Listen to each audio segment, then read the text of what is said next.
Today on Northern Revolutions, we're going to take a deep dive into my Beatles collection. Stay tuned.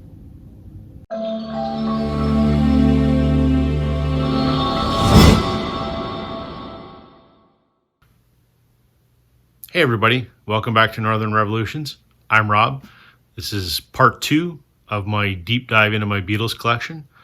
If you haven't seen the first half, I highly recommend it.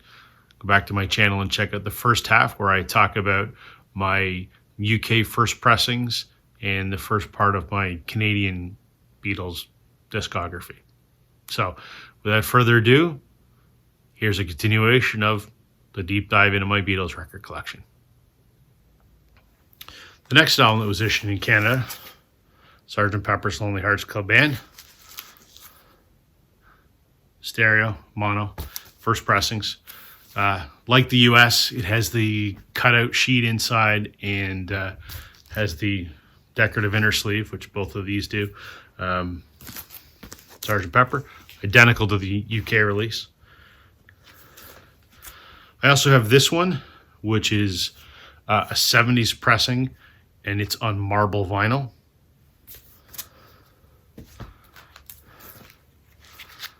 And then I've got a Mobile Fidelity Sound Labs pressing.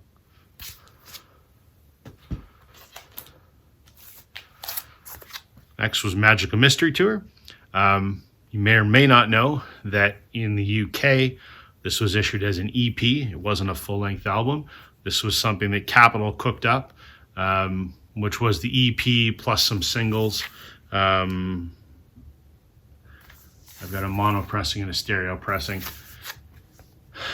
This is the one North American release that has sort of been adopted by the UK and is now considered, a studio album, even though this was not how it was released in the UK. It's got a nice 28-page book in it as well.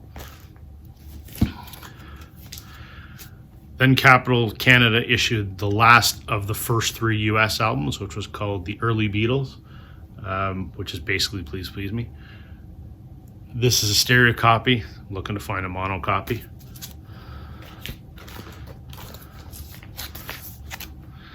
Then came the White Album. There's 2 different first pressings in Canada. The first one is what you'd expect, the numbered version down here. Initially, Capitol Records of Canada imported jackets from the US that had the number on it, and it has the Canadian pressed record inside of it. When they ran out of jackets, they switched to just the normal plain embossed jacket without the number on it. And then I have this 70s pressing, which is on white vinyl. It's from, I think, 77, 75, something like that. The Rubber Submarine soundtrack album, same as it is in the UK, only available in stereo. Abbey Road, only available in stereo, identical to the US version. I've crossed that crosswalk. Then we did have one more weird North American release that Capitol US and Capitol Canada put out. It's called Hey Jude, Beatles Again, and it's basically a compilation of just leftover, singles and whatever. So sort of bridge the gap between Abbey Road and Let It Be.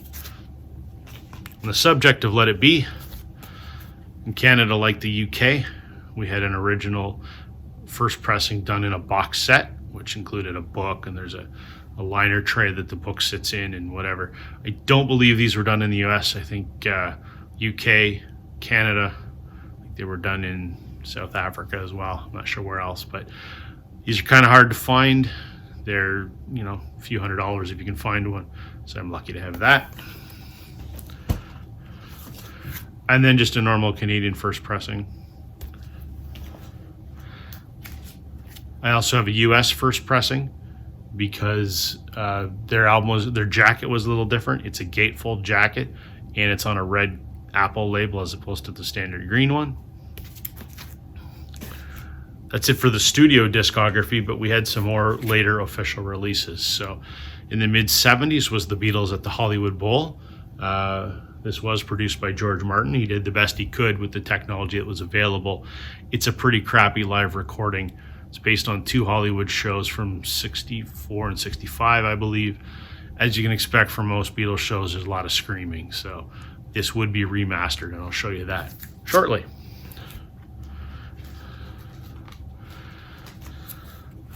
Then Capitol put out another compilation called Beatles Love Songs, and it is exactly what it sounds like. It's a 4-sided collection of Beatles love songs. So I have this copy, and I have this copy, which is on transparent gold vinyl. And then the last of the official releases, obviously the Red and the Blue album that everyone knows. These came out in '73 on Apple. I don't have an Apple first Canadian pressing. These are actually from, I believe, 75 or 76. These are the ones that are on transparent red and transparent blue vinyl. I still will get a Canadian Apple first pressing of each at some point in time. Sort of from the mid-90s onward, we saw some high quality releases coming out. And the one that sort of started it all, which came out in 1994, was the first Live at the BBC record. So it's a 2 LP set of stuff that was recorded live for BBC Radio. Then, of course, came the anthologies, which we were all familiar with, I'm sure. Anthology 1, Anthology 2, and Anthology 3, and all of these were 3-disc sets of unreleased songs, studio outtakes, and so on. Then in 1999 came the Yellow Submarine song track, which is different than the Yellow Submarine soundtrack album. The one that came out originally back in the 60s was essentially an EP with a bunch of George Martin instrumentals to accompany the film.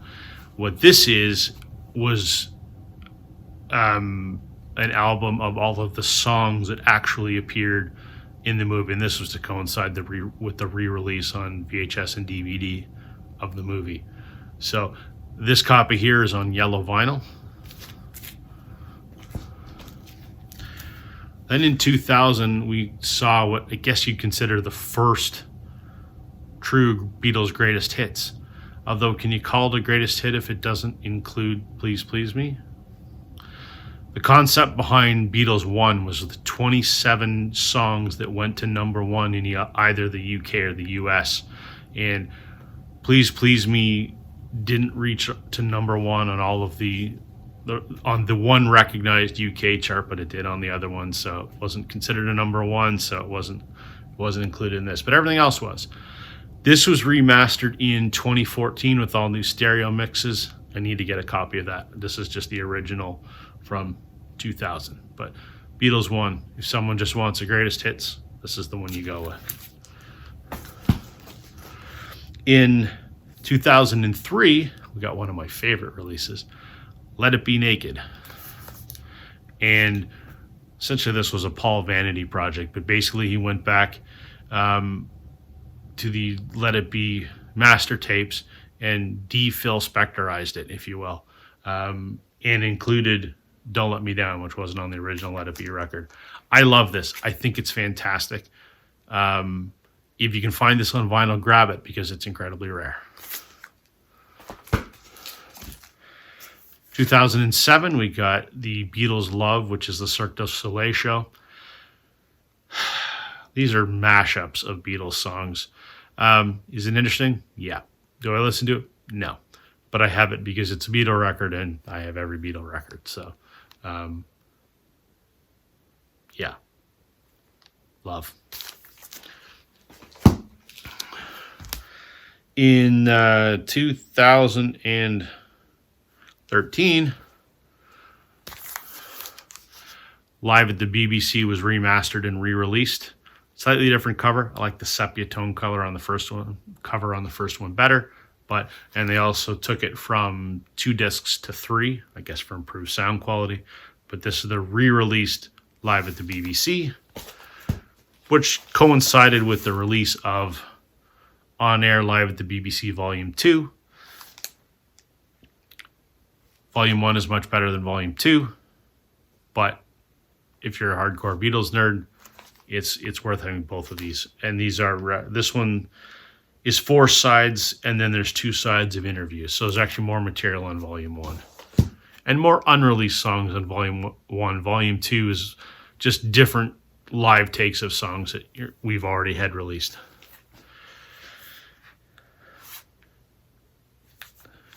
In 2009, when the catalog was remastered in stereo, we got Past Masters. Originally, Past Masters was out with the CDs back in the late 80s, early 90s as Volume 1 and Volume 2. Here it's together on one record. And what Past Masters was every single and B-side that wasn't on an album. So I loved this back in the day. So I was really glad when it came out on vinyl. There's some things on here you won't get anywhere else, like the German version of She Loves You. At the same time, Mono Masters. Same album, except done in mono, not stereo. And there's 5 or 6 songs that are different than Past Masters, which is stereo. And this is 6 sides, whereas the other one is only 4. In 2014, the Red and Blue albums were remastered and re-released. So those are nice. 2016, when Ron Howard did his 8 Days a Week, the Touring Years film, Giles Martin, George Martin's son, went through and remastered and removed as much crowd noise as he could from the original Hollywood Bowl release and gave us this, the new Live at the Hollywood Bowl, which has 4 tracks that weren't included on the original one. It's a lot better. Still not a great live album, but that's what we've got. So there you go. The 50th anniversary of Sgt. Pepper's Lonely Hearts Club Band, there was a big 4 CD, 2 DVD deluxe box set. Vinyl didn't get the same love and attention, but there is a Giles Martin new stereo remix of Sgt. Pepper. This is the 2-disc version. It also has a disc of studio outtakes and demos. A lot harder to find than the single disc version. So if you can find a double disc version of the Sgt. Pepper remaster, get it. And at the same time, they did the picture disc. That brings us to my listening records of choice. I don't play a lot of my original mono records. While they're in decent shape, there's better sound options out there. I am a big fan of the Mono Masters, which came out in 2014, I believe. What I love about the mono remasters is they're a true analog remaster. They took the original tapes, remixed them, remastered them, and pressed them directly to vinyl. There was no digitization like there was with the stereo remixes, which were done in 2012, I believe. So I have all of the mono remasters. The mono versions stop at the White Album, so that Yellow Submarine, Abbey Road, and Let It Be, the best you can do is the 2012 stereo. So I have all of the mono remasters, and I love them. They're getting expensive now because they were printed in much smaller quantities than the stereo versions were. But what I like about them is they're very authentic replicas of the original UK albums. They have the glossy fronts. They have the either Ernest J. Day or Garrett and Lofthouse flip back covers, which you can see. They've got the foldovers on them.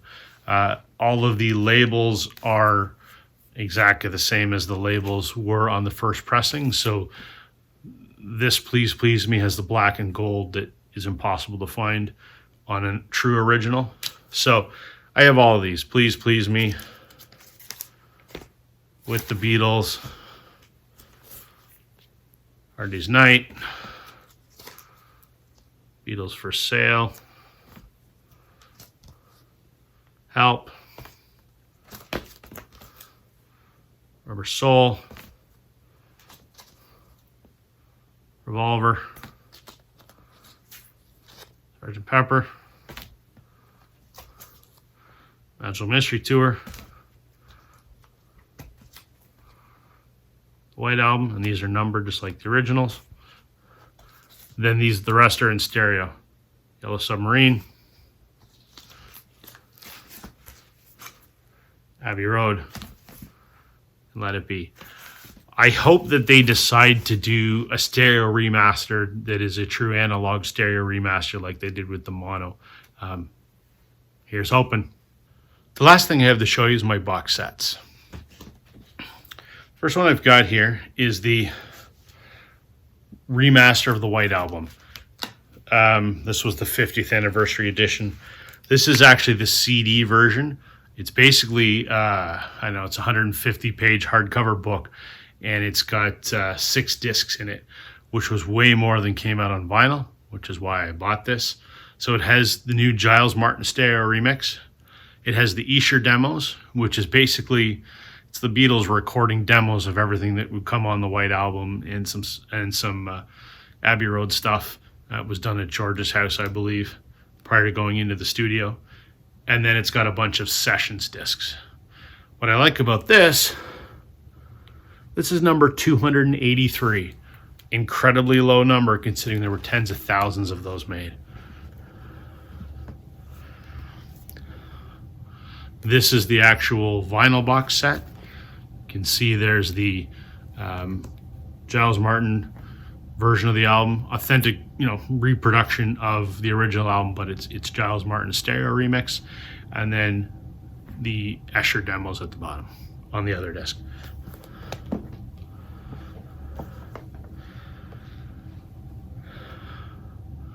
This is the Abbey Road anniversary box set. So again, it has Giles Martin's remix of the album, and then it has 2 discs of studio outtakes and demos. Definitely worth having. I don't have the Sgt. Pepper box. They didn't do a vinyl one. They did a CD one, which I'm still trying to track down. And then the last one, which just came out back in the fall. This is the Let It Be Super Deluxe box set. It's pretty large. There's a book in there. And then there's the Giles Martin stereo remix, which is pretty good. I like it. They toned down the Phil Spector contribution slightly. There is 2 discs of studio outtakes and demos, which is kind of like every Let It Be bootleg we've all listened to over the last 50 years. There's an EP of unreleased mixes. I think there's 4 songs on it.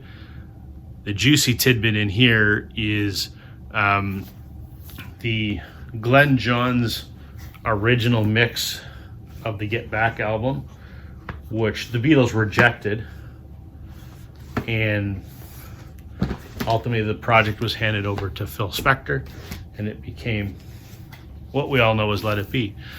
But this is the original Glenn Johns mix, and this is what they proposed the initial cover was supposed to be. Sort of harken back to the Please Please Me days.